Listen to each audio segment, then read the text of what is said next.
Assalamualaikum warahmatullahi wabarakatuh. Perkenalkan, nama saya Muhammad Majidani dari kelas 03 PPKE 001. Program Studi Pendidikan Pancasila dan Kewarganegaraan, Fakultas Keguruan dan Ilmu Pendidikan Universitas Pamulang. Berdirinya saya di sini akan memperagakan strategi pembelajaran dan model pembelajaran dengan metode ceramah dan tanya jawab sebagai tugas akhir mata kuliah strategi pembelajaran PPKN dengan dosen pengampu Bapak Herdi Wismanjaya SPD MH. Berikut videonya.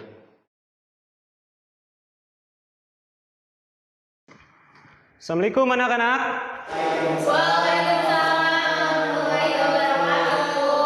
Apa kabar kalian semua? Semangat-semangat nih kayaknya nih. Baik anak-anak, sebelum mulai pelajaran alangkah baiknya kita berdoa terlebih dahulu. Berdoa menurut agama dan kepercayaan masing-masing, berdoa dimulai. Selesai? Sebelum mulai pelajaran, di sini Bapak mau absen dulu nih. Siapa aja yang hadir hari ini? Yang pertama, Dava Maulidan. Hadir, Pak. Oke. Dela Rahayu. Hadir, Pak. Abi Musa. Hadir, Pak. Baik anak-anak, mari kita masuk ke materi bab 7 tentang wawasan Nusantara dalam konteks Negara Kesatuan Republik Indonesia. Oke. Sebelum itu, Bapak mau tanya nih, ada yang tahu nggak wawasan Nusantara itu apa? Dari saya, Pak. Wawasan Nusantara adalah wawasan tentang Nusantara dan kepulauan yang ada di Indonesia. Saya, Pak. Wawasan pulau-pulau yang berada di Nusantara. Pendapat yang bagus. Bapak simpan ya jawabannya. Sebelum masuk ke materi, kita harus mengetahui dulu nih tujuan pembelajaran ini kita dapat apa. Tujuan pembelajaran, siswa mampu memahami tentang konsep wawasan Nusantara beserta ruang lingkupnya. Nah, sesuai sama yang tadi pendapat beberapa anak yang sampaikan, pengertian wawasan Nusantara secara sederhana, wawasan Nusantara berarti cara pandang bangsa Indonesia dan lingkungannya. Wawasan Nusantara sebagai wawasan nasional Indonesia pada hakikatnya adalah perwujudan dari Kepulauan Nusantara sebagai satu kesatuan pertahanan dan keamanan. Dengan kata lain, sebagai wawasan nasionalnya, wawasan Nusantara menjadi pola yang mendasari cara berpikir, bersikap, dan bertindak dalam rangka menangani permasalahan yang menyangkut kehidupan bermasyarakat, berbangsa, dan bernegara. Terus masuk ke hakikat wawasan Nusantara. Cara kita memandang bangsa Indonesia dengan Nusantara merupakan satu kesatuan. Jadi bangsa Indonesia terdiri dari beberapa pulau yang dipisah-pisahkan oleh lautan menjadi satu kesatuan. Cara kita memandang ini sebagai satu kesatuan dari negara Indonesia. Jadi hakikat wawasan Nusantara adalah keutuhan dan kesatuan wilayah nasional. Dengan kata lain, hakikat wawasan Nusantara adalah persatuan bangsa dan kesatuan bangsa. Lanjut, asas wawasan Nusantara. Jika asas wawasan Nusantara diabaikan, komponen pembentuk kesepakatan bersama akan melanggar kesepakatan bersama, yang berarti tercerai-berainya bangsa dan negara Indonesia. Adapun asas wawasan Nusantara sebagai berikut. Yang pertama, kepentingan bersama. Kita ini harus mengutamakan kepentingan bersama dibandingkan kepentingan individu atau pribadi. Karena kepentingan bersama ini penting untuk melakukan kesatuan dan persatuan agar bangsa ini nggak tercerai-berai. Kedua, keadilan.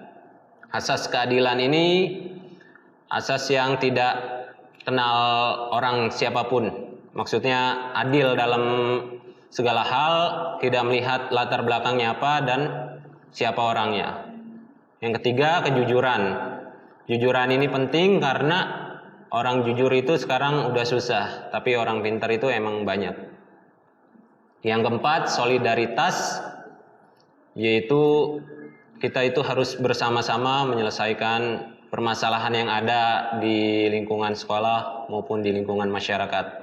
Yang kelima, kerjasama. Kerjasama adalah membangun bangsa Indonesia yang sudah dari dulu dicontohkan oleh para pendiri bangsa Indonesia ini, supaya Indonesia menjadi merdeka. Dan yang terakhir adalah kesetiaan terhadap kesepakatan bersama yang menjadi bangsa dan mendirikan negara Indonesia yang dimulai, dicetuskan dan dirintis oleh Budi Utomo pada tahun 1908. Sumpah Pemuda atau yang dikenal sebagai Sumpah Pemuda tahun 1928 dan Proklamasi Kemerdekaan 17 Agustus 1945. Lanjut ke materi kedudukan, fungsi wawasan Nusantara.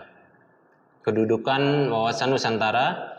Wawasan Nusantara sebagai wawasan nasional bangsa Indonesia merupakan ajaran yang diyakini kebenarannya oleh seluruh rakyat Indonesia agar tidak terjadi penyesatan dan penyimpangan dalam upaya mewujudkan cita-cita dan tujuan nasional.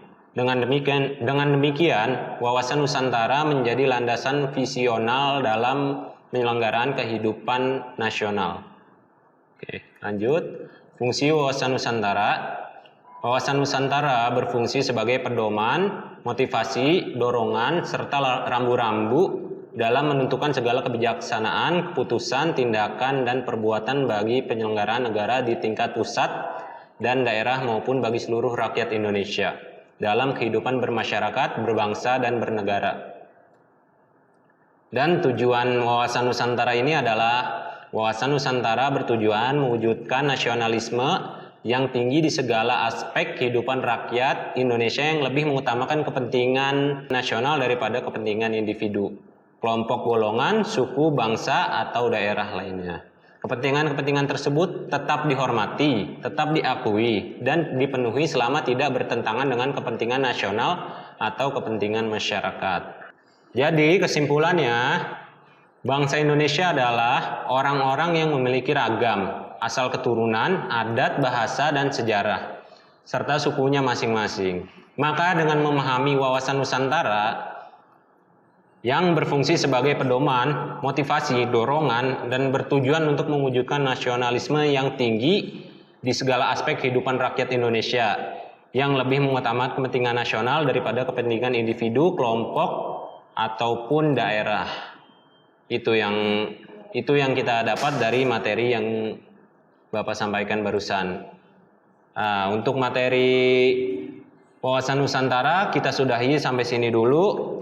Di pertemuan berikutnya mungkin kita akan membahas tentang wawasan Nusantara dan apa saja peran warga negara dalam membangun wawasan Nusantara. Saya sudah materi yang Bapak sampaikan pada hari ini, pada pertemuan kali ini tentang wawasan Nusantara. Nah, di sini Bapak mau tanya, dari materi hari ini kesimpulan apa yang kalian dapatkan setelah menerima materi yang Bapak sampaikan barusan? Ayo, siapa yang bisa jawab? Angkat tangan. Saya, Pak. Ya, silakan. Oke, Pak. Kesimpulan yang saya dapatkan adalah wawasan Nusantara berfungsi sebagai pedoman, motivasi, dorongan, dan bertujuan mewujudkan nasionalisme yang tinggi di segala aspek kehidupan rakyat Indonesia yang lebih mengutamakan kepentingan nasional daripada kepentingan individu, kelompok, golongan, suku, bangsa, dan daerah. Baik, pendapat yang bagus dari Dava. Oke, baik anak-anak. Selesai sudah materi pertemuan kali ini. Kita lanjut materinya di hari Jumat besok. Berdoa menurut agama dan kepercayaan masing-masing. Berdoa dimulai. Selesai? Itu saja yang bisa Bapak sampaikan untuk hari ini. Kurang lebihnya mohon dimaafkan. Wassalamualaikum warahmatullahi wabarakatuh. Waalaikumsalam warahmatullahi wabarakatuh. Bapak pamit dulu ya. Sampai jumpa di pertemuan selanjutnya. Assalamualaikum.